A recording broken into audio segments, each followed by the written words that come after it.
Hello, my name is Natalia Wagemans. I'm head of the Nestle Nutrition Institute, and I'm very glad to welcome you to the 95th, but the first virtual Global Nestle Nutrition Institute workshop, Building Future Health and Well-Being of Thriving Toddlers and Young Children.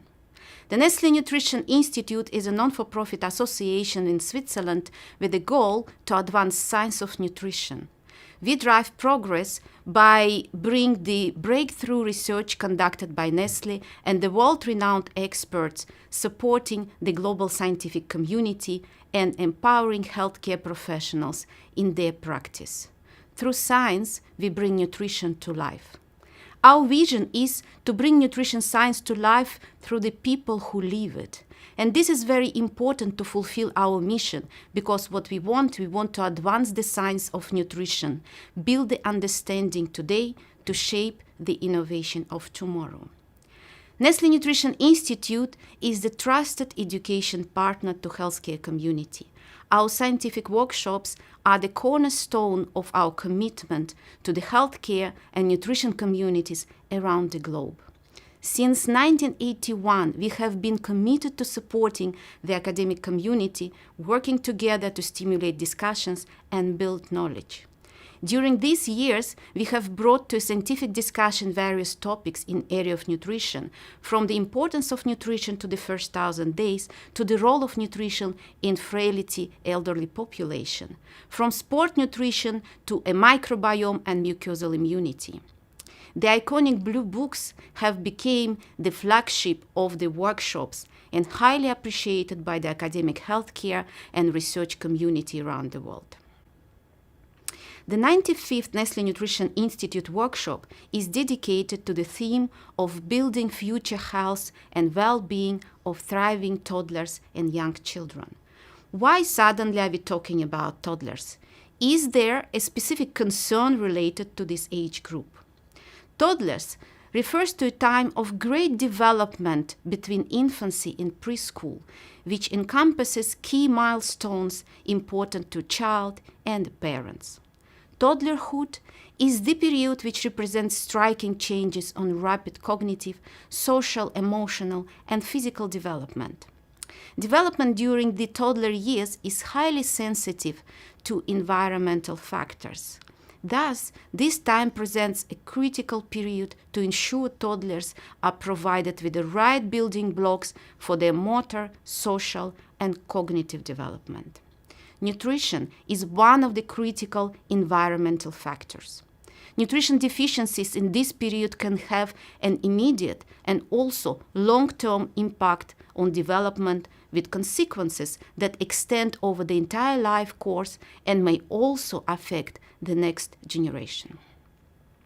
For example, in 2019, more than 21% or more than 1 in 5 children under the age of 5 worldwide had stunted growth. Stunted children fail to reach their physical and cognitive potential. In addition, children who suffer from growth retardation as a result of poor diets and/or recurrent infections tend to have a greater risk of suffering illness and death.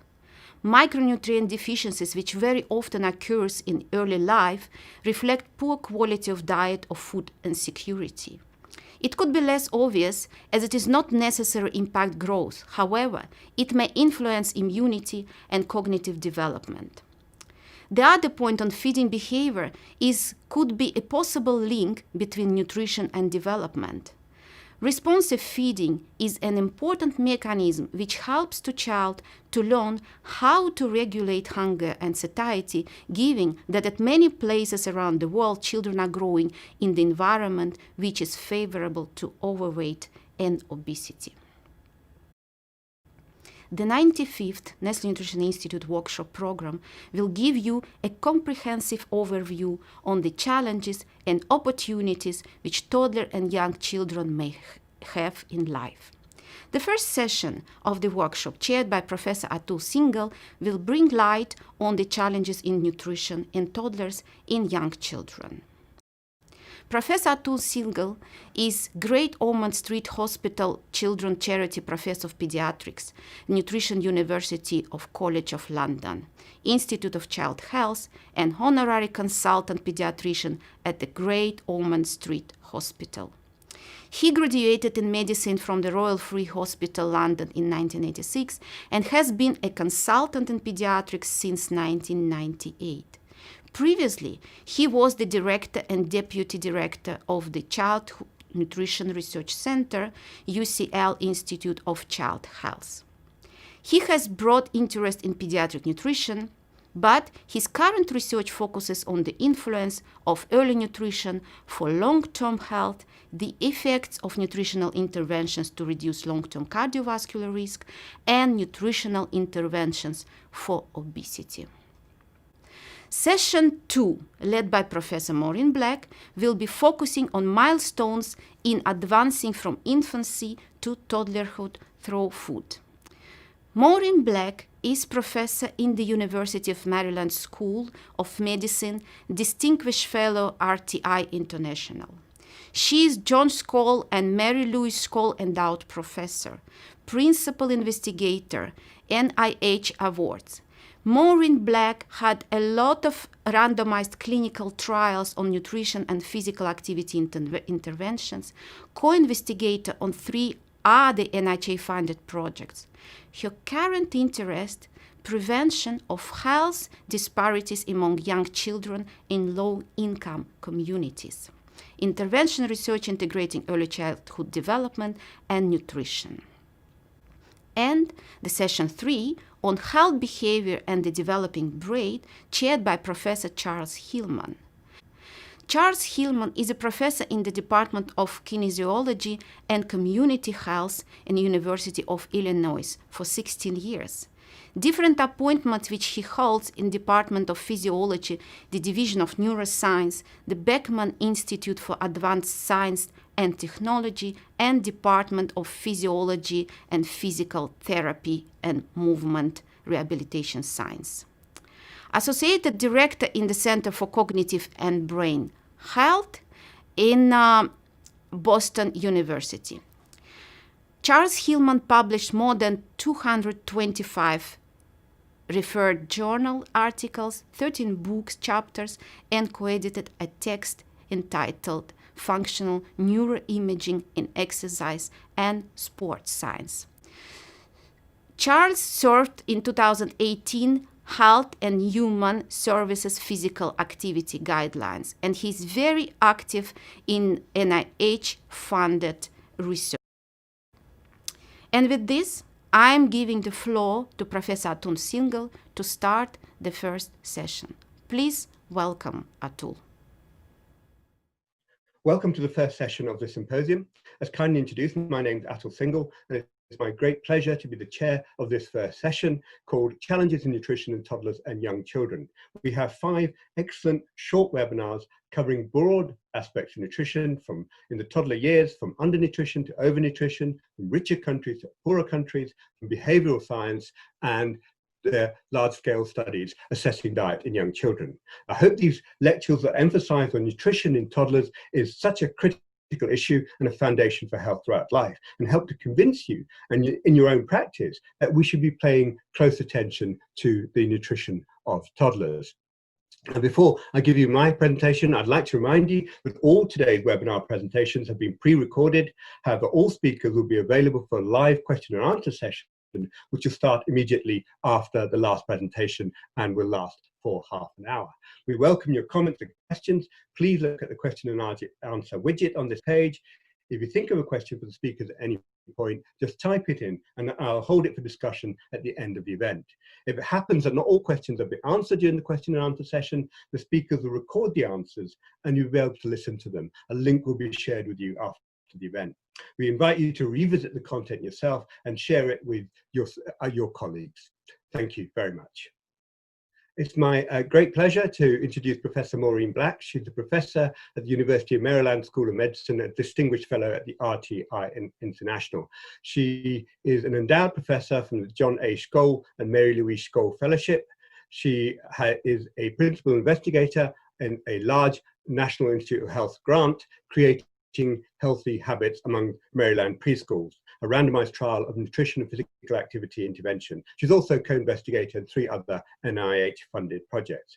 Her current interests are prevention of health disparities among young children in low-income communities, interventional research integrating early childhood development and nutrition. And her talk is entitled Nutritional Development, Autonomy, Responsive Feeding, and Baby-Led Weaning. Thank you.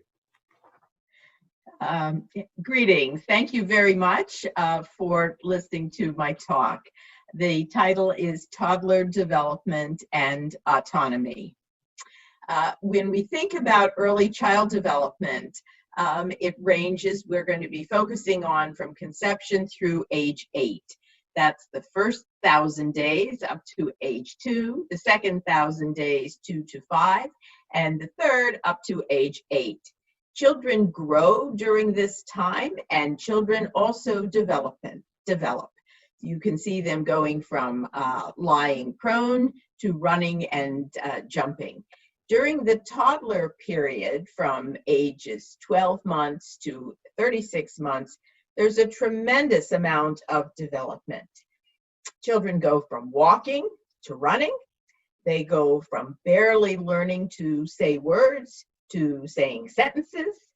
They go from being fed to self-feeding, from baby food to the family diet, and from being dependent to independent dressing, toileting, and many, many other things. So it's a tremendous period of development. Children grow during the toddler period, but their growth slows down from infancy. What we have learned is that excess weight gain during toddlerhood stays with them, and it increases children's risk of overweight and obesity throughout life. In the US, almost 14% of children ages 2 to 5 are obese. We would expect 5%. So we have 2.5 times the number of children who are already overweight or obese rather, and are at risk. So toddlerhood is an ideal time to establish healthy dietary and physical activity habits. How do children learn? Well, there are 3 primary ways that they learn: by observation and imitation, by exploration, and by play. As you can see in the slide, I guess it's on your left, that children can imitate from the 2nd week of life. In this classic study, the examiner sticks out his tongue and the baby sticks out her tongue. So early on, children are very, very careful observers, and they want to imitate what they have seen. Then there's exploration. Children are fascinated, toddlers especially. They have to touch things. They want to put things in their mouth. They want to figure out how things work, so they explore. And children learn by playing. That's playing what they see. You can see the little girl feeding her doll because that's what she sees. And you can see the child reaching and climbing. So they learned through these 3 processes. If we look at observation and modeling, we see children doing what they see others doing. So here we see a little girl feeding her doll. Toddlers are also developing what we call autonomy. That means they want to do things themselves. So toddlers will learn to say no and I do it myself very early on. You can see that the child feeding himself, he wants to do it himself. They also have limited inhibitory control. That means that they're not good at waiting, and when they want something, they want it right now, which can also be dangerous. Toddlers will try to do what they see others doing, even if it's very dangerous. These are data from the US on the prevalence of unintentional deaths and by 100,000s by age. So if you look at 2-year-olds, we have a prevalence of unintentional deaths of 9.9. When we look at 3-year-olds, it goes down to 6.7. And then from age 4 to 15, it's low. It's 3.9 per 100,000. At age 16, it goes up to 11. Why would it go up at age 16? Well, that's the age at which children can drive. So you can see the risk that toddlers have, that they will do things that put them in peril without realizing it. So it's a tremendous drive towards autonomy that young children have. If we want to influence toddler behavior, it's straightforward. We do it at home, their proximal environments, either at home or in childcare. So toddlers will model what they see others doing. So if you're interested in feeding, the solution would be eat together, and in physical activity, it's play together. So if we remember, toddlers will model what they see others doing. We'll talk a minute about language development. By age 3, toddlers can communicate in sentences. They have about 200 words. And the key is that other family members, non-family members, can understand them. So you can see in the graph the tremendous growth that happens in language and in vocabulary among toddlers. Toddlers learn by book sharing. That means that we use books to engage children in telling stories. And children learn very much from being engaged and having parents who are responsive and encouraging. If we think about feeding, complementary feeding starts at approximately 6 months. And during this time, this is when children are having foods other than liquid. There's a risk of micronutrient deficiencies because the micronutrients, iron in particular, from their mothers are no longer available. And at this point, children are crawling on the floor and putting objects into their mouths. So there are challenging hygienic practices. So the second 6 months can be a vulnerable time in terms of illness and growth faltering. And at the same time, children are very, very interested in exploring. So we see what complementary feeding can start to look like. And we'll talk a little bit more about complementary feeding. Baby-led weaning is when the complementary feeding involves children feeding themselves. So typically at about 6 months, when children are ready to advance beyond the liquid diet, both for their nutrient requirements and their physical and oral motor skills are developed, traditionally we have spoon-fed purees, as you see on the top. But in the past several years, baby-led weaning has gained popularity. So that's when babies feed themselves, as you see, with softened, bite-sized foods. The advantages to baby-led weaning are that there's maybe exposure to a wide variety of foods. Children are involved in direct contact. They're touching the foods. They're exploring multiple textures. And it may be related to self-regulation. They're eating when they're hungry, stopping when they're satiated or full, and it may build some autonomy and feeding skills. But there are potential disadvantages. And the question is, do they get adequate nutrient intake? There's a safety concern related to choking, and they can make a mess, as you can see in the pictures. So there is evidence around baby-led weaning from several reviews. These reviews either focus exclusively on baby-led weaning, or they compare traditional and baby-led weaning. So what the reviews tell us is that baby-led weaning typically occurs in the context of a family meal. So that means others are eating as well. Traditional feeding may or may not. Baby-led weaning is associated with self-regulation and satiety. And it appears that there's not a difference in the timing of the initiation of complementary feeding between baby-led and traditional feeding. The evidence thus far suggests an adequacy of weight gain. And it also suggests that there's not a difference in choking or micronutrient intake. but there's not evidence on the long-term impact on nutrient intake or eating patterns. So more needs to be learned about baby-led weaning. I would note that it's popular, particularly in England, New Zealand, and Brazil.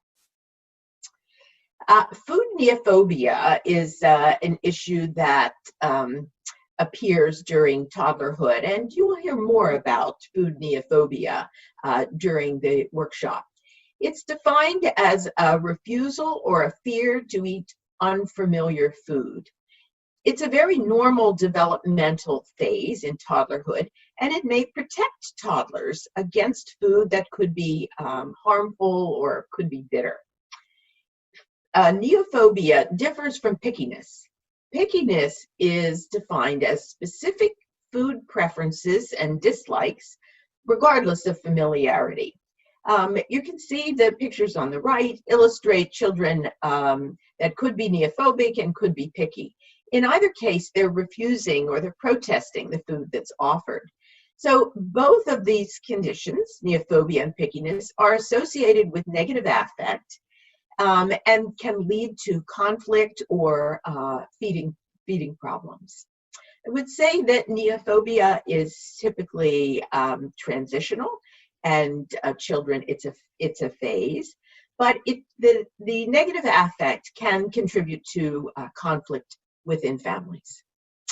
If we look at responsive feeding, it's a bidirectional concept. So what this means, this is how it works, that a baby whines, signaling hunger, a mother offers food, the baby opens her mouth, the mother gives a bite, the baby fusses and may look like this, ooh, a protest, and the mother may smile, offer finger food, and what we see then is the baby smile and accept food. So it's a back and forth process that illustrates that the baby's behavior influences the mother and the mother's behavior influences the baby. Of course, mother could be substituted for father, for grandmother, for another caregiver. The process is the same. It's a back and forth, what's sometimes called serve and return, but this feeding process cannot be evaluated in isolation because one depends on the other.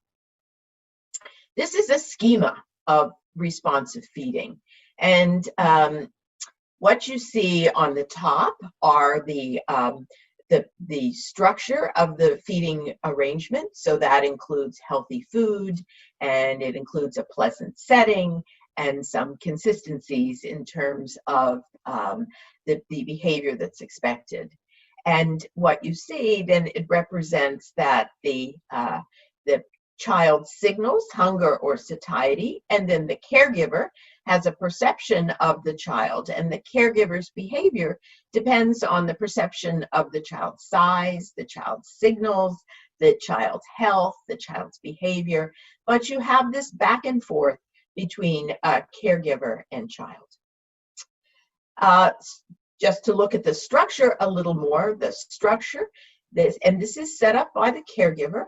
In addition to healthy food, it includes routines, consistent timing around the context or expectations, limited distractions, others eating, modeling, and ending the meal based on toddler satiety and a pleasant mood throughout the meal, as you can see in the pictures on the right, with multiple family members eating, toddlers clearly engaged and feeding themselves at this point.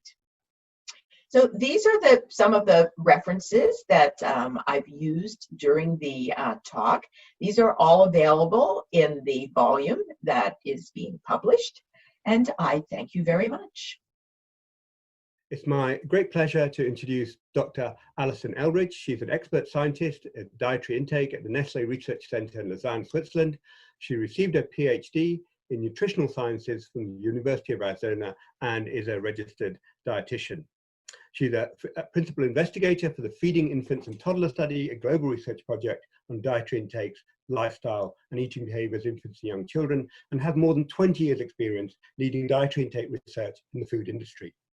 Her current, her current interests are dietary intake for children, new technologies for dietary assessment, and the title of her talk is The Global Landscape of Nutritional Inadequacy in Toddlers. Thank you, Alison. Hello, my name is Alison Eldridge. I'm here from the Nestle Research Center in Lausanne, Switzerland, and many thanks to the organizers for inviting me today to speak about the global landscape of nutrient inadequacies in toddlers and young children. And we're going to look at that by trying to understand the nutritional issues facing children from different perspectives. The first is from international monitoring organizations, looking at growth and weight, the big four micronutrients. We'll also look at qualitative sources of information like dietary diversity, feeding frequency, and minimum acceptable diet scores. And finally, we'll look at what we can get from dietary intake studies of individuals from national surveys. So let's start with monitoring young child growth and weight. The international organizations like UNICEF, WHO, and the World Bank provide wonderful resources to help us understand what are the major issues that are affecting toddlers and young children around the world. And what we can see from these colorful maps is the percent of children in this particular case under the age of 5 who are stunted globally. And stunting affects 21.9% of children around the world. And we can see high stunting in Middle and Eastern Africa, Southern Asia, and parts of Oceania. They also monitor wasting. And here in children under 5, the global burden of wasting is 7.3%. And again, we see Southern Asia as one of the highest regions in the world. The percent overweight in children under 5 affects at the moment 5.9% of the population, and this trend has been increasing in recent years. So the purpose of these international organizations is to set policy and also global nutrition targets that you can see on this slide. And here, while we can see improvements since 2012 in the percent of stunting in under 5-year-olds, we're still far away from the target set for 2025 of 14.6%.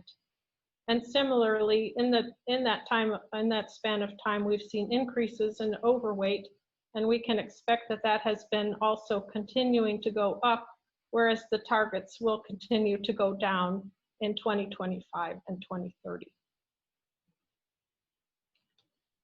The international organizations also focus on what we call the big four micronutrient deficiencies. And these are vitamin A, iron, iodine, and zinc. And these have been selected because deficiencies of these micronutrients have catastrophic effects on child growth, cognitive development, and development of blindness. So again, they provide very handy maps for us to refer to look at the percent of children under 5 with anemia, with vitamin A deficiency, and you can see those on the left-hand side of the graph. The darker the color, the higher the percent deficiency. You can see in the top left-hand corner total zinc deficiency, and you can see iodine among school-aged children, insufficient iodine intake pictured in purple in the lower left corner of this slide. The international organizations also have created something they call the Hidden Hunger Index, which combines several of the indicators, including stunting, iron deficiency, anemia, and vitamin A deficiency. And we can see alarmingly high, indicated in red, hidden hunger in many countries throughout Africa and South Asia.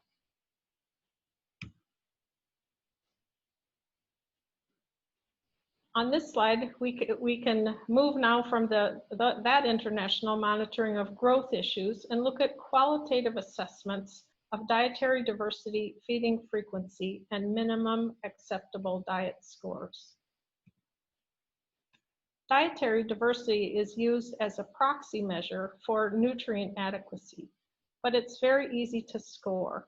So out of 8 categories, if the children achieve a score of 5, they are considered to have minimum dietary diversity. And the categories include breast milk, grains, roots and tubers, legumes and nuts, dairy foods, meats, eggs, vitamin-rich fruits and vegetables, and other fruits and vegetables.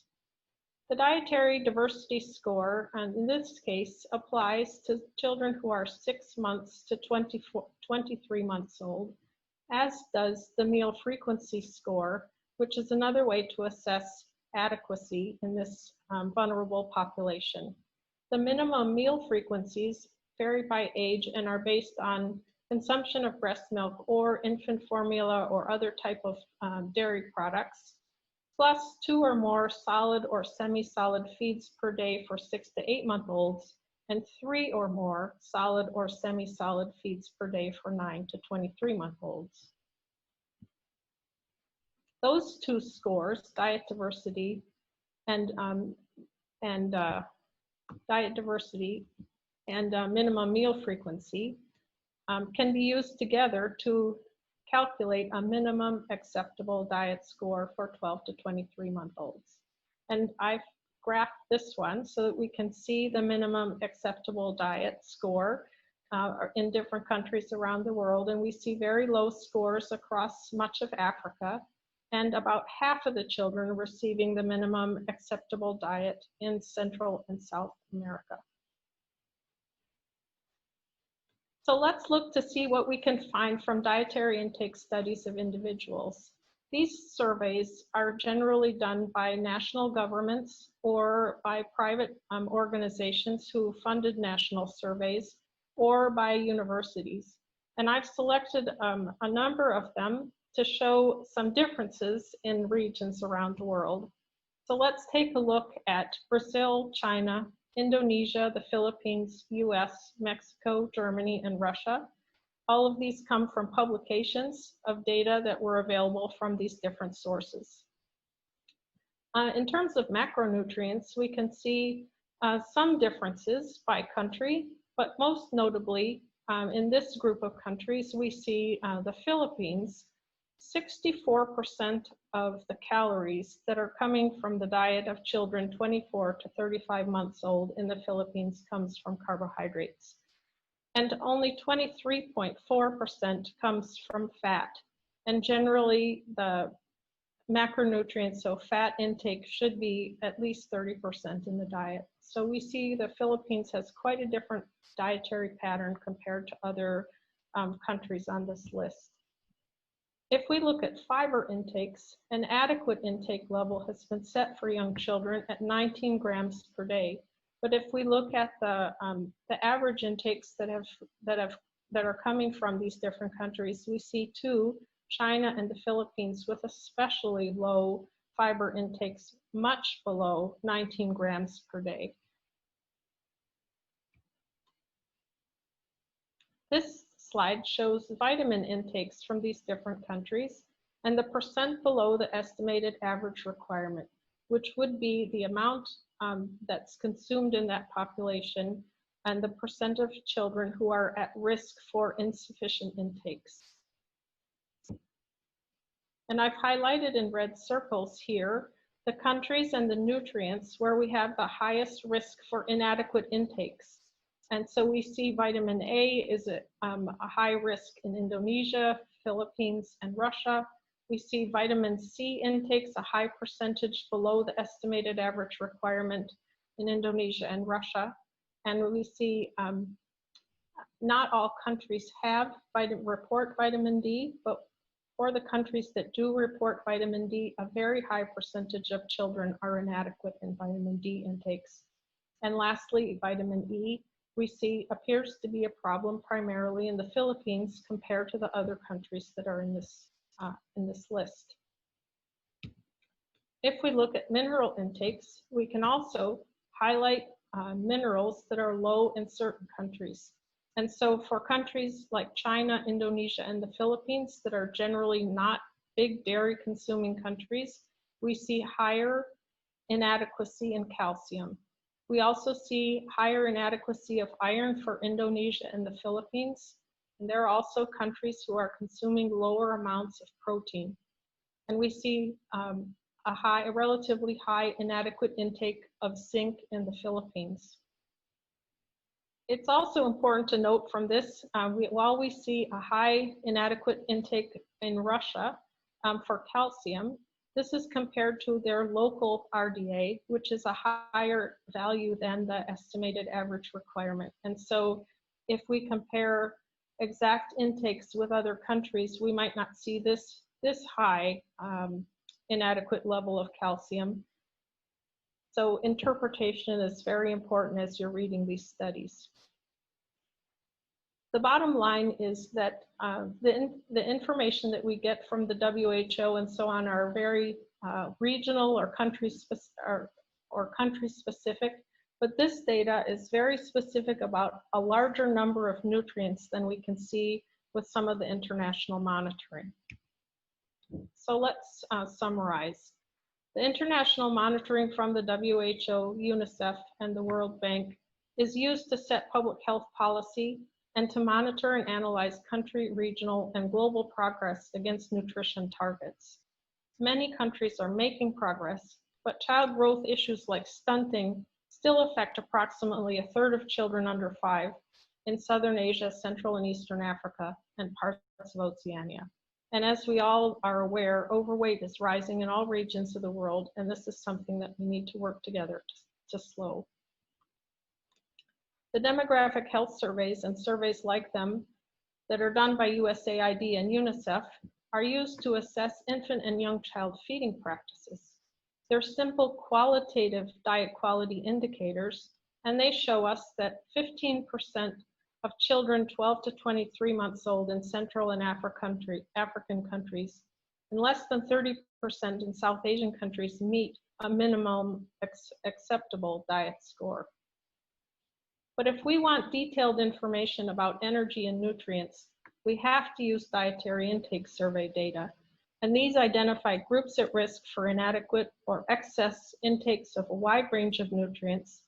They provide data on food sources of energy and nutrients, and they help us to assess dietary patterns.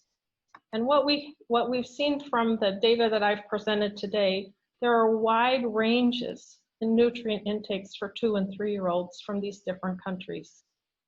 Overall, there's a general low intake of fiber and vitamin D, but wide variability in intakes for vitamins A, C, E, calcium, iron, and zinc. And so in conclusion, different data sources inform in different ways about the nutritional issues that are facing young children around the world. Global data tends to be less detailed than individual data, which is more detailed, but both types of studies are needed. We see that nutrient intakes generally improve with increased diet diversity, but dietary intake studies specifically can help to identify foods and beverages most relevant to alleviate nutrient gaps and improve dietary intakes in this vulnerable population. Thank you very much. It's my great pleasure to introduce the next speaker, Professor Mauro Fisberg.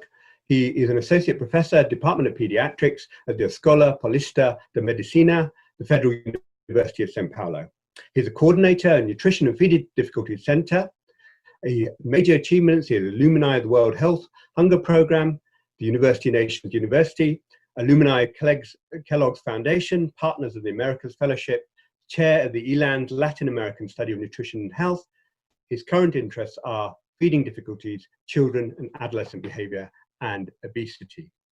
And he's going to be talking about toddlers in Brazil, challenges and opportunities. Thank you.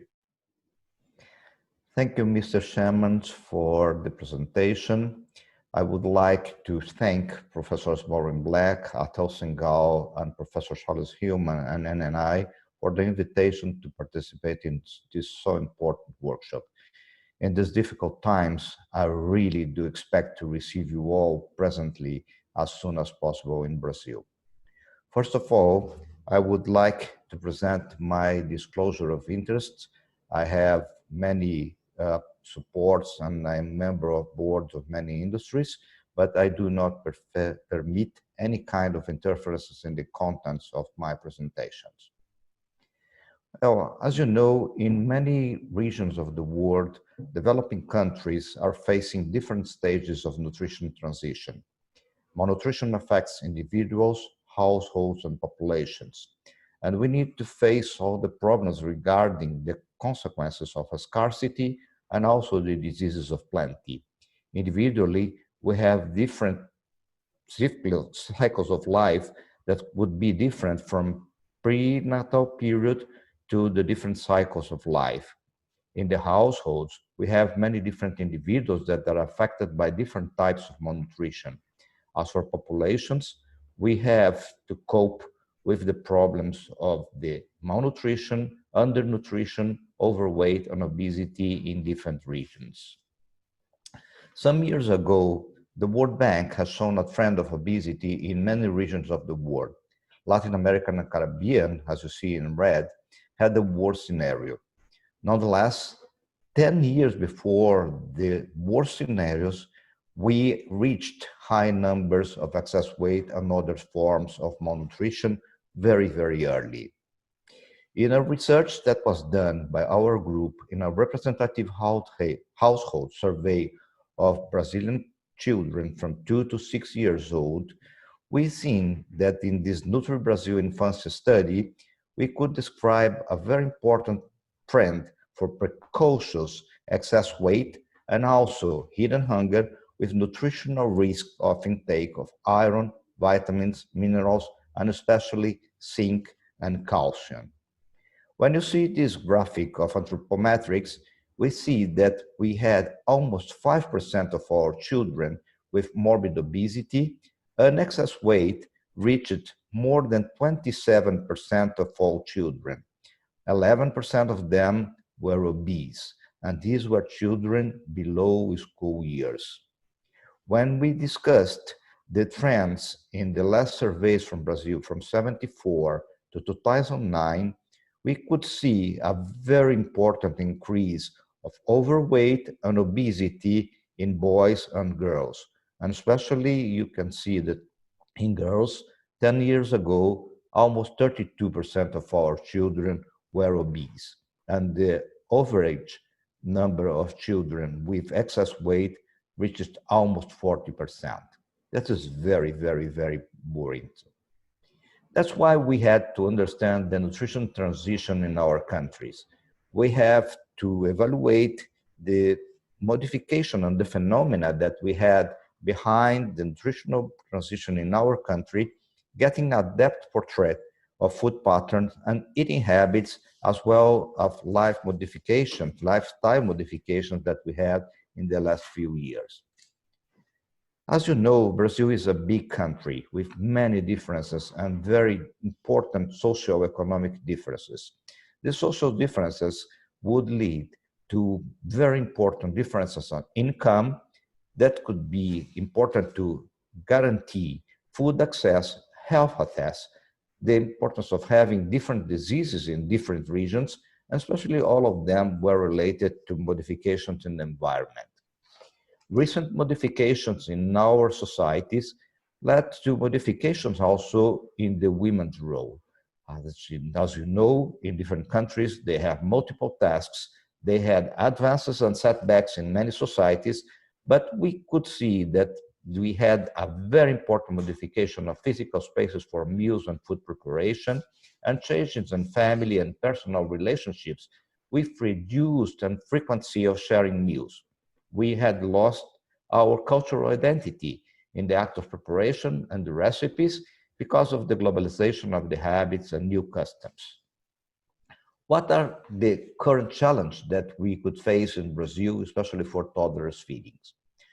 As you know, the situation of nutrition in Brazil is characterized by these three pillars: poverty, poverty resulting from social inequalities, and this would lead to social and food insecurity.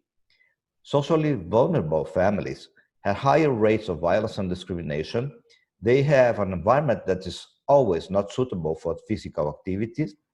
As nutrition, we have very low rates of breastfeeding, despite all the programs to increase it. We had a very important early weaning, and the complementary food that is increased in the last years are high in sugar, fat, salt, and we are still using whole cow milk without any modification in the first year of life. With the COVID-19 pandemic, we had an increase of poverty. We had an increase in all the social differences in different regions of our important cities, especially from the urban and rural, in the peripheral areas and the central areas of the city. And this led to an increased food insecurity. That's why we had to understand that there are social vulnerable families during this pandemic. They had very important characteristics. First of all, they have an impossibility of social distances, especially in low socioeconomic levels. Children were at home 24 hours a day, and we had a problem that is very important in our country is the lack of school meals. This could lead to more domestic violence, nutritional insecurity, and resulting from the unemployment, the socioeconomic crisis, the nutritional outcomes are very difficult to understand. We have to see what's happening now and what we'll have after the pandemic. So the nutrition after the COVID-19 will be other problems that we were still facing before the problem, that are malnutrition, hidden hunger, and obesity living together in the same society. So what are the opportunities to enhance toddlers feeding? We have to understand that all the problems in our country, as it is in different other situations, must be related to a multidimensional context of the challenge. We have to transform them in opportunities. All of them must promote adequate nutrition to children and must be based on a framework of to modify families, schools, and the obesogenic environments that we still have in our country. Some specific actions that were done in the past or are still being held in our country, but with very discrete results, were programs related to combat malnutrition and hunger, especially in the years 70 and 80s with the Zero Hunger program, the iron folate fortification of flour that is mandatory since only 2002, with very difficult follow-up on surveillance, and they are not accorded with the promotion of universal healthy eating habits. Brazil National School Feeding Programs is one of the biggest in the world. It is one of the most important initiatives in school feeding, but they are mostly regular. We are not using local foods, and meals are still promoting food for malnutrition. And we just forget that we are in the late stage of the transition on nutrition with excess weight and obesity. So one of the opportunity windows that we have are the key meals. That's why we could transform breakfast as an opportunity to increase the amount of milk that is very, very low. Dairy products are very low in our society. So we could use milk not only as a source of calcium, but also a vehicle for cereals, for whole grains, and especially we could transform snacks for a more organized and planned meal.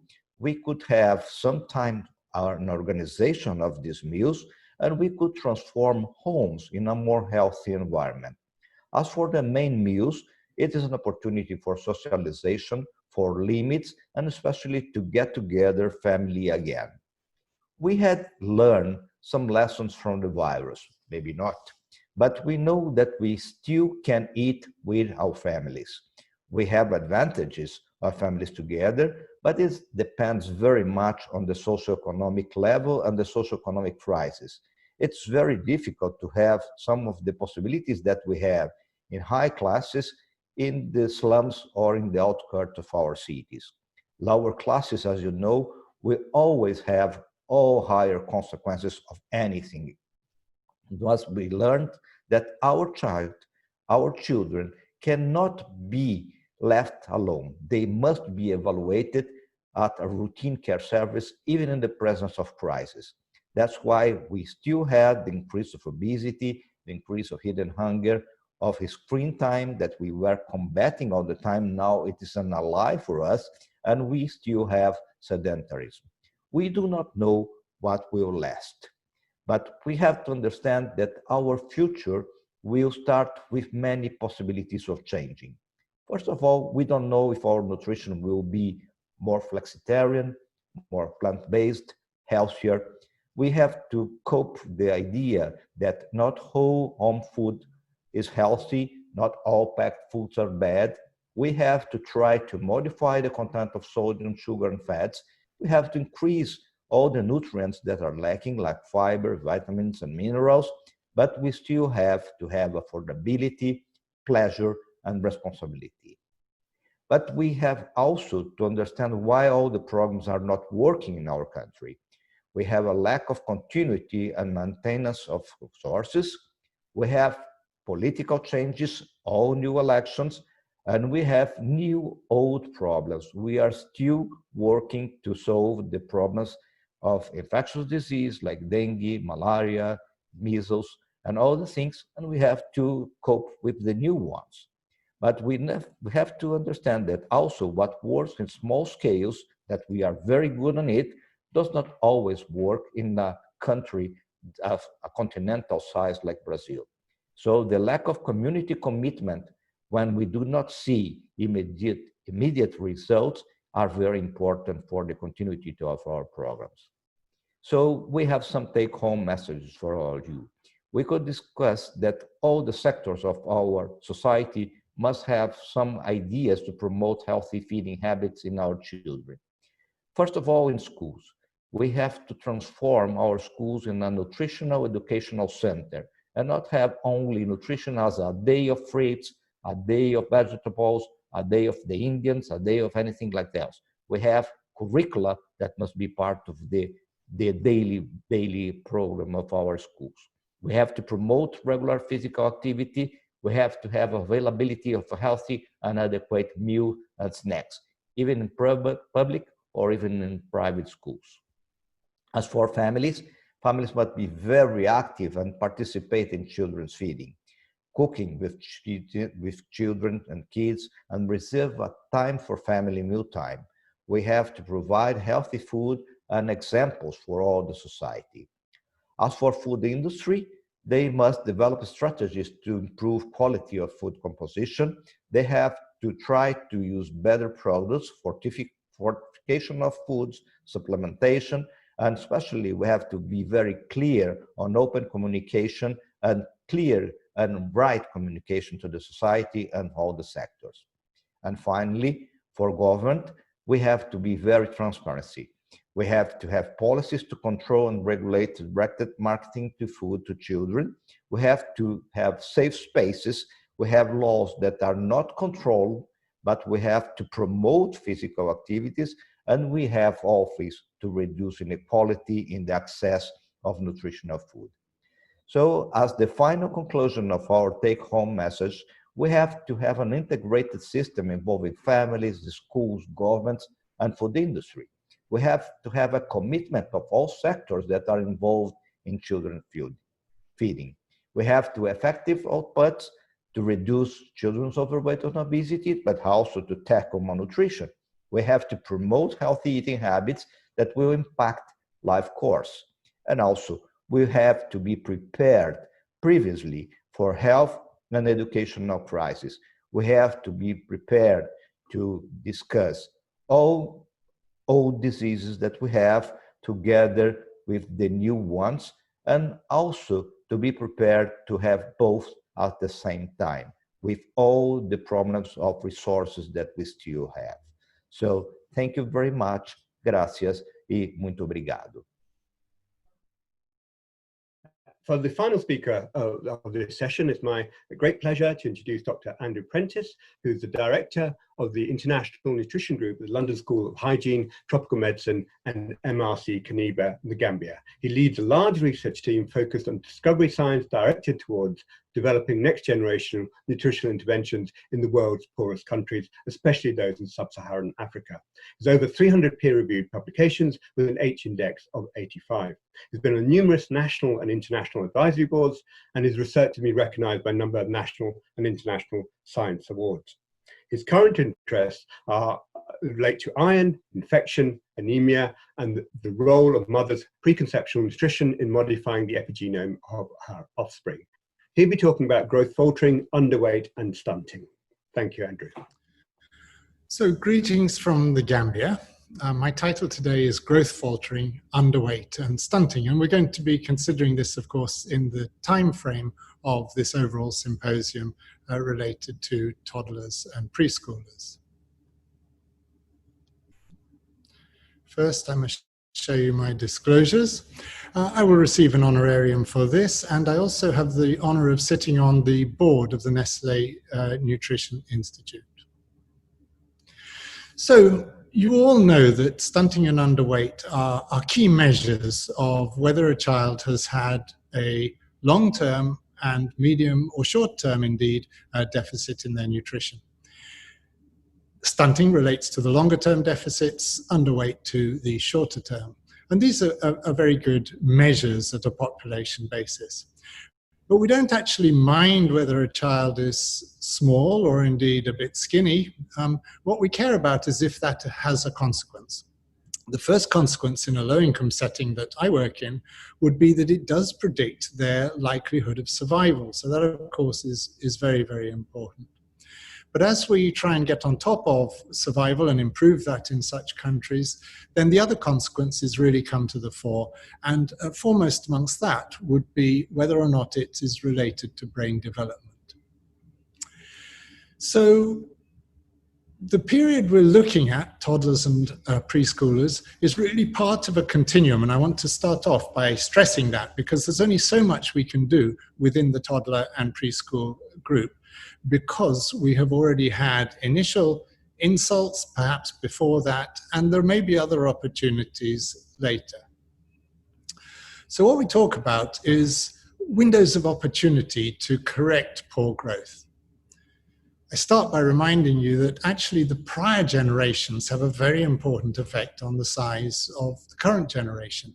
Now, obviously, there's nothing we can do about that apart from remain patient as countries go through development. We're intensely interested in the importance of both the mother's and the father's nutrition in the period just before they conceive a baby. And we believe this has very long-term and important consequences on how the baby's methylome is developed and hence on their later health. Embryonic and fetal life is, of course, crucially important. And I emphasize embryonic there because some very important things happen within the first few hours of sperm meeting egg in terms of the later size of the person or animal. Of course, early infancy, by which I mean the period of exclusive breastfeeding, ideally in the first 6 months, and then later infancy as there is the transition towards weaning foods, are super important. And then we come to this period now, toddlers, which I'm defining as 1 to 3 years of age, and early childhood up to 5 years of age. Not forgetting that there may be another final window of opportunity for catch-up in adolescence, and we've written about that and shown some of our data. So here we have some children within the age group we're discussing. They've just finished their bowl of mani nyankatango, which is a nice meal of rice and pounded groundnuts and baobab leaves, which is highly nutritious. So one might ask why they are shorter than would be expected. I want to start by showing data from an amazing new set of papers that are available in medRxiv here, and that have taken data from 69,000 children in Africa, Latin America, and Asia. So at the top here, what you see are these are the KI cohorts. That stands for Knowledge Integration, led by the Gates Foundation. And you can see in the solid lines at the top that most stunting occurs during the first 2 years of life. So by the time we've got to the 12 months, which is the beginning of our toddler age group, children have already suffered a very significant deficit compared to the World Health Organization standards. And here I show you then the prevalence of wasting, defined as a length for age score less than -2 standard deviations. You can see in Africa it's above 40%, indicated by the red line. South America below 40%, South Asia significantly above 40%. What about wasting? Well, that has this characteristic pattern of children tending to grow very well in the first 2 to 3 months of life when fully breastfed, and then starting to show a consistent pattern of wasting after that. The exact level this occurs at differs between Africa, Latin America, and South Asia. And once again, if we look at the prevalence, again with the 40% line there, we find actually that in Africa it's quite a lot lower. In Latin America, there's almost no wasting, and in South Asia, there's a great deal of wasting. So those patterns are quite different by continent. Now, what are the causes of, and there's much to be read in these papers, I'm just going to show you one, which is what are the causes of being low length for age Z-score by the time you've reached 2 years of age. Now, there are many, many causes. You can't read this, so I'm going to show you the top 3 to discuss those. The first is birth length. If you're born short, you're going to end up short at 2 years of life. Now, birth length, of course, is affected by mother's height and weight, and we see clearly that the next 2 variables are mother's height and weight. And in the next slide, we look in a bit more detail as to what happens there. So stratified on the left-hand side by maternal height, in the middle by maternal weight, and on the right-hand side by maternal BMI. And you see the values for LAS and weight for length, Z-score. And the point being is that if you look at the more solid lines, which are the tallest mothers or the heaviest mothers or the mothers with the highest BMI, you can see that by the time we reach our toddler age group, there is a very significant difference between those with big, tall, and heavier mums compared to those with smaller mums. Now, the next question would be, can we recover? Can children recover from this early deficit? Here's data from rural Gambia, where I work. You'll see that precipitate drop-off between birth and around 2 years of age. But what you also see, highlighted by the red box, is that spontaneously, without any intervention, there is some recovery, at least in our population. And we believe that occurs when children's immune function has started to got on top of their infections, and they start to thrive better. What about in other populations? There is some indication, apart from in India in the middle here, from the cohort studies that this also happens in other populations. So I think once they've hit the bottom at 24 months, certainly there is hope for some recovery, a message that you might not universally hear. Now, it's not just about size growth. If you look at the dashed and dotted line at the left-hand side going up the brain and head, of course, we are acutely aware of the need to have good composition to that growth. And I remind you of something you already know, which is that brain growth is very active in young children. And we want to ensure that not only are they growing well, but that their brain and other organs are developing well. Now, in point of fact, if they are growing well, it's highly likely that their brain will be developing as we would hope. So why do children grow so badly? Well, of course, it's partly about poor diets with low dietary diversity, but we need to consider the other variables as well. Subclinical viral bacterial protozoal infections, things that don't bring children to clinics, but are nonetheless affecting their growth. Aflatoxin poisoning, the so-called EED, environmental enteric disease that causes a chronic damage to the gut. Persistent low-grade inflammation is something that we find has a very important effect in the environment we work in here. So what about nutrition, so-called nutrition-sensitive actions that would combat many of those listed on the prior slide? Well, there's one that dominates above all, which is GDP, the gross domestic product of a country, your wealth. And we can see clearly from this that as countries move through the economic transition and gather wealth, then childhood stunting disappears. So that is by far the most important variable. But in the meantime, before we can get to that for all countries, let's see what else we can do. So a child like this, he actually looks in pretty good nutritional status, but would certainly be stunted if measured. And you can see this is clearly not a great habit to be chewing on an old maize corn that's been lying on the ground for some months by the look of it. So there's been a great deal of interest into water, sanitation, and hygiene interventions. And I want to show you data from very important studies that have just been published in the last couple of years. So these are the WASH benefits and SHINE trials. WASH benefits in Kenya and Bangladesh, and the SHINE trial from Zimbabwe. And I first of all plotted the effects of the IYCF interventions, so infant and young child feeding interventions, against the well-known plots of the 54-country DHS data showing the effects of height. So the bottom blue line for each of these studies shows where they were at baseline, and the top line is where they were after intervention, and the red arrow gives us a measure of that size. The message here is that IYCF interventions had effects, significant effects, but very modest effects. Next, we ask, what is the effect of the WASH interventions? And here you see no red arrow because, to our great surprise and disappointment, the WASH interventions had absolutely no benefit.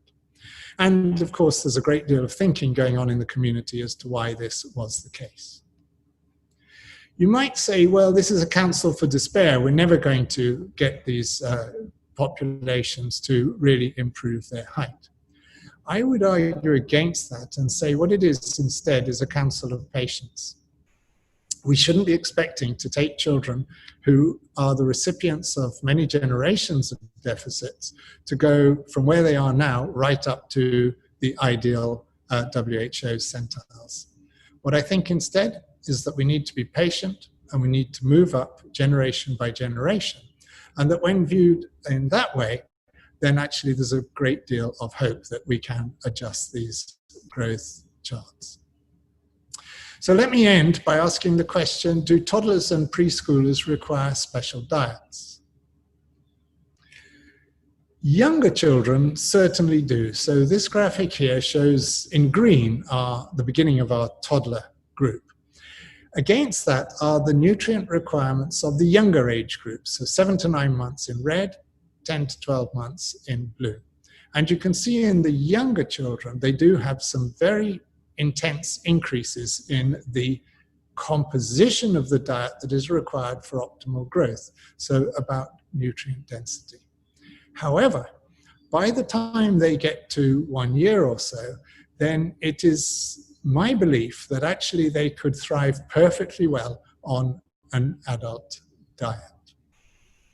So in conclusion, what we need to do is to put together all the elements of the nutrition sensitive and the nutrition specific changes in order to get children to grow as we would wish, and most importantly of all, as we've several times emphasized, to have the composition of that growth in terms of brain and other organ development going at an optimal rate so that we can further the future human capital of nations such as this. And with that, I thank you for your attention. Thanks very much. I'd like to thank the Nestlé Nutrition Institute for giving me this opportunity to talk to you about obesity in toddlers and young children, its causes and consequences of both short and long-term health. And as always, I'm going to start off with the words of Thomas Edison, who said the doctor of the future will no longer treat the human frame with drugs, rather will cure and prevent disease with nutrition. Now, as you know, when Edison wrote this, the main interest in nutrition was for meeting the nutritional requirements. And for much of the world where malnutrition is common, this is still actually the case. But in the 21st century, we've gone from problems of nutritional deficiency to nutritional excess. And this is truly a global problem. So if you look at the percentage of children who are already overweight by 5 years of age, you can see this is something that affects both richer countries and for poorer countries. Now, fortunately, Brazil isn't so bad because only 5 to 10% of children are already overweight by 5 years of age. So in this presentation, I'm going to try and answer 3 important questions. What are the causes of obesity in toddlers and young children? What are its consequences, both for short and long-term health? And finally, briefly, I'm just going to mention what we can do. But before that, I just want to try and answer one very important question. Why is obesity in toddlers, as opposed to older children, such a major issue? Well, there are 2 reasons for this.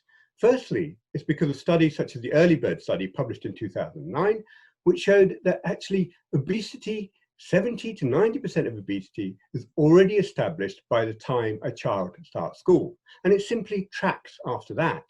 So preventing obesity in the toddler years is going to be critical for their long-term health. And this has been replicated in a large study published in the New England Journal of Medicine in 2018.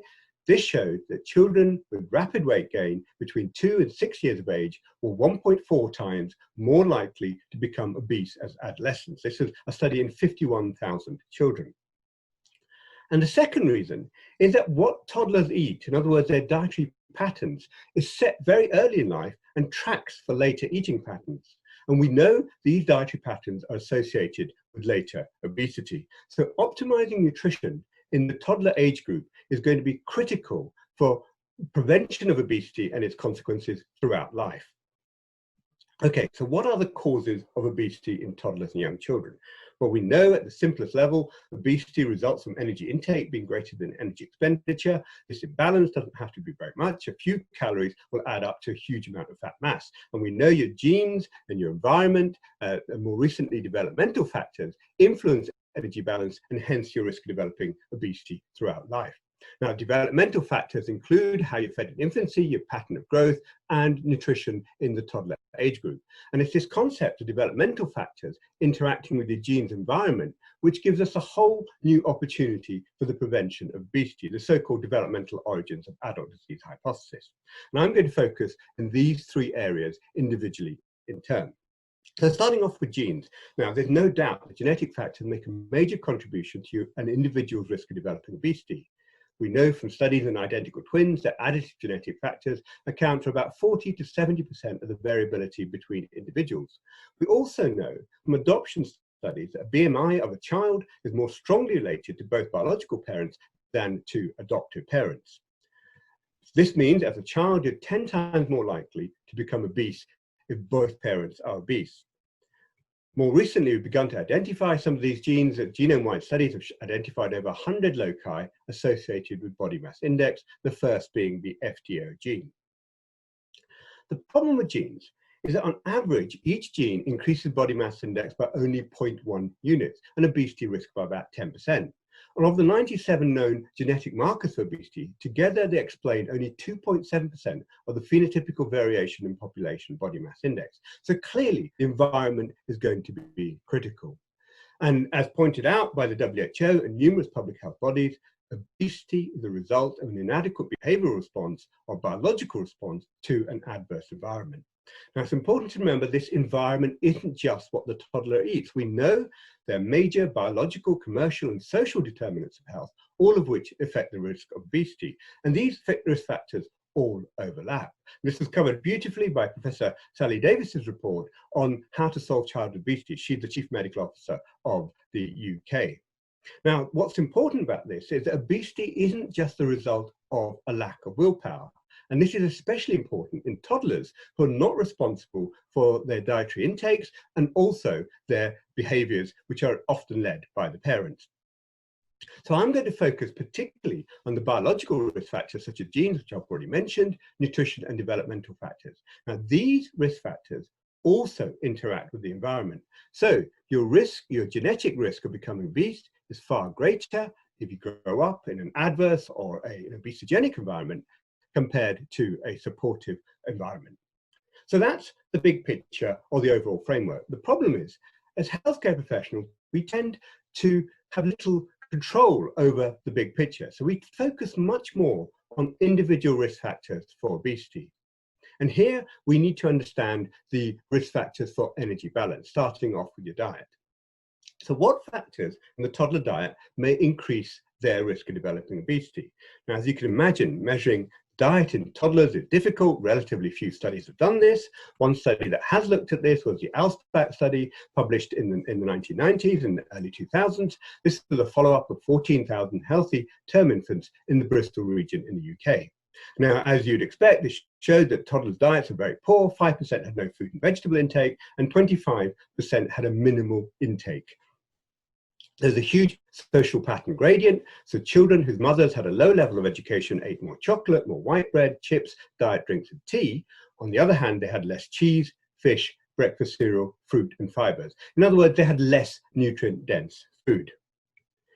And so the overall summary of the toddler diet is, as you'd expect, very poor, high fat intake, high sugar intake, not enough fruit and vegetables.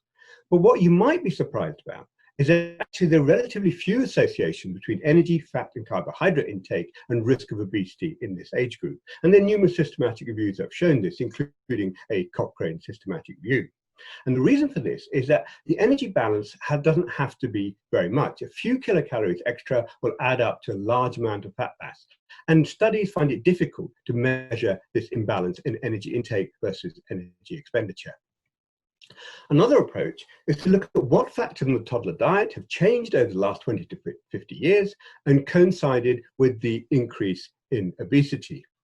Well, if you compare today's toddlers with the toddlers in the 1950s, you'd see actually they have a lower energy intake. And this is consistent with the idea they're not as active as they used to be, for example, not walking to school.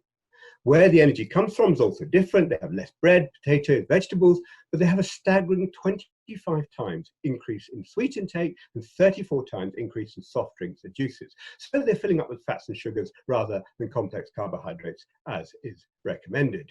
There's also been a huge increase in portion size. For example, the size of pizzas have gone up by 53% and the size of crisps by about 50% over the last 20 years. So the question really is, does this increase in portion size matter? Does it make any difference to these toddlers' risk of developing obesity?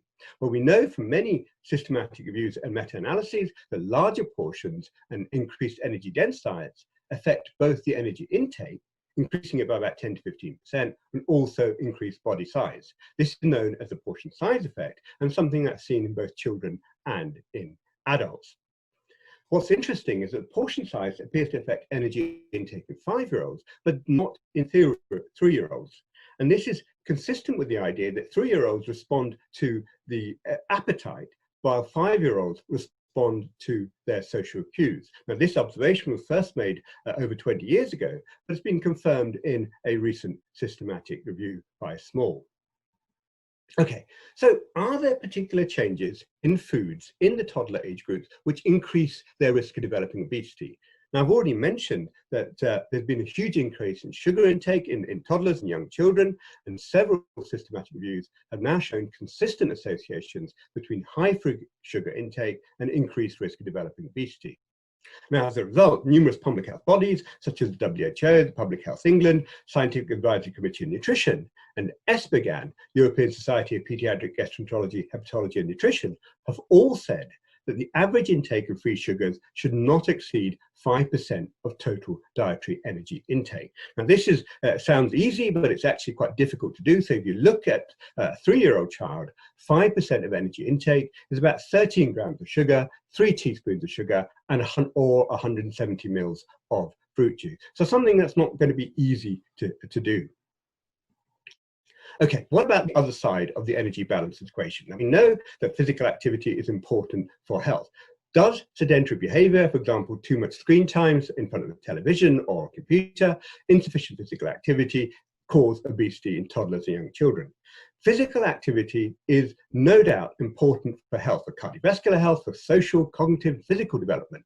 But you might be surprised to hear there are actually very few consistent associations between objectively measured physical activity or sedentary behavior, such as screen time, and obesity in toddlers. And again, this is for the same reason.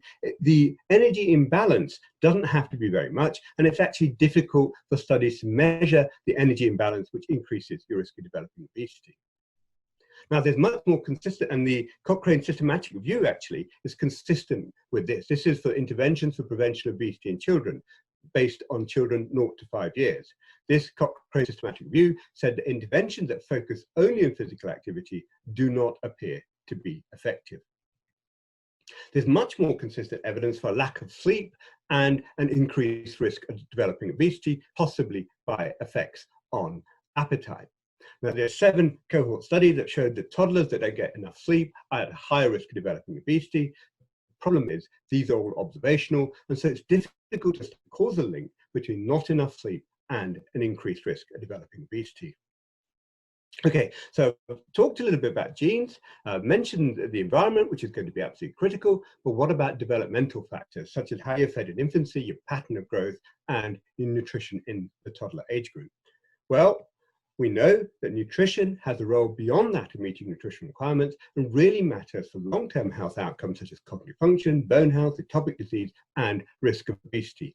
The developmental origins of adult disease hypothesis based on the concept of programming, the process by which a stimulus insult, such as breastfeeding, applied at a critical window in development, has a long-term and permanent effect on the structure and function of an organism, your risk of obesity many years later. And the strongest evidence for nutritional programming in humans really comes from the effects of breastfeeding reducing the long-term risk of developing obesity. There are 9 systematic reviews show that breastfed infants are less risk of developing obesity, 113 studies. If you look at the evidence overall, there's a 20% reduction of obesity risk with breastfeeding, but if you look at the best studies, there's about a 13% lower risk of developing obesity. And this has been confirmed in a systematic review, 3 systematic reviews of systematic reviews, which have shown a 13% reduction in later obesity with breastfeeding. Now, we don't know the mechanism for this, but one mechanism we put forward many years ago is that the reason that breastfed babies do better is that breast milk is associated with slower growth and relative undernutrition compared to formula milk, the growth acceleration hypothesis. And by growth acceleration, I mean upward crossing in centiles for weight or for length, as shown here. Now, since we published this hypothesis, and now 7 systematic reviews showing that faster growth in infancy increases the risk of developing later obesity. It's been something that's been seen in low-income countries and high-income countries for weight gain and for length gain. The problem is these studies are observational, so again, it's difficult to establish a causal link between faster growth and long-term obesity. We now have some randomized controlled trials that confirm this hypothesis. Faster growth in infancy as a result of a high protein intake increases the risk of obesity later in life. And here we have all the data. The first studies were in preterm infants. We have 2 studies in healthy term SGA infants and 2 studies in healthy term infants. The interventions ranged from the first few weeks to the first 12 months. The interventions were all in the first year, various different outcomes such as blood pressure, insulin, blood pressure, fat mass, and body mass index. The key thing here is that these risk factors affect later risk of developing obesity. The largest of these studies was the EU obesity study, excuse me, which showed that high protein intake in the first year of life doubled your risk of excess body fat at 6 years and increased visceral fat mass as measured by your preperitoneal fat using ultrasound at 5 years of age.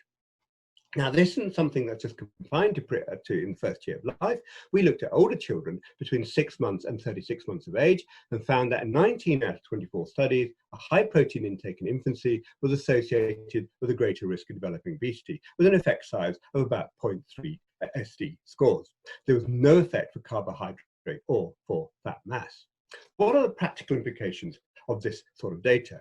Well, firstly, parents need to understand that bigger is not always better.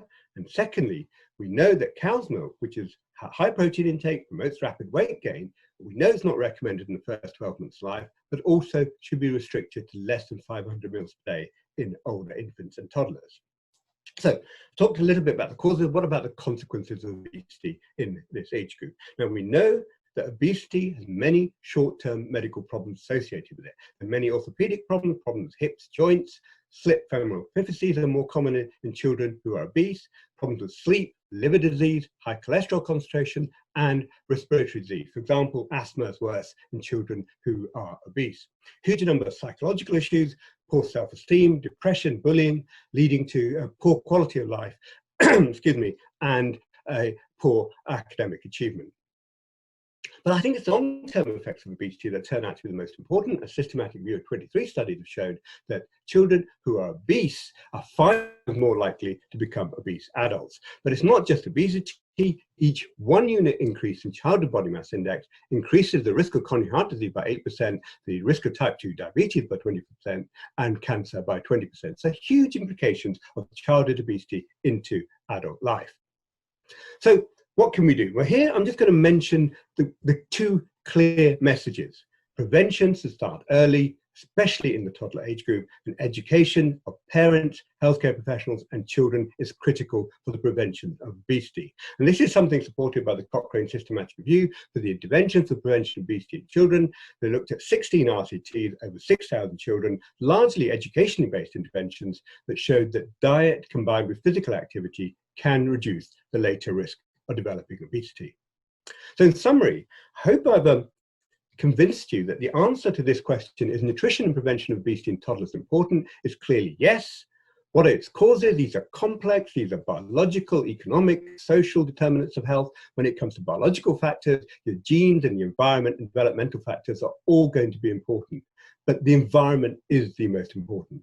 What are its consequences? Huge short-term consequences of being obese as a child, but it's a long-term effects for adult obesity and cardiovascular disease, which I think is particularly important. Not just health, we know from the McKinsey report published in 2014 that obesity has a huge economic burden in the UK and many other countries. We know that obesity costs the UK £47 billion per year, which is secondary only to smoking. And what can we do? Well, I think we really need to understand that optimizing nutrition in the toddler age groups really is a foundation for health throughout life. Thank you very much. And you can get more information from the Infant and Toddler Forum website. Thank you.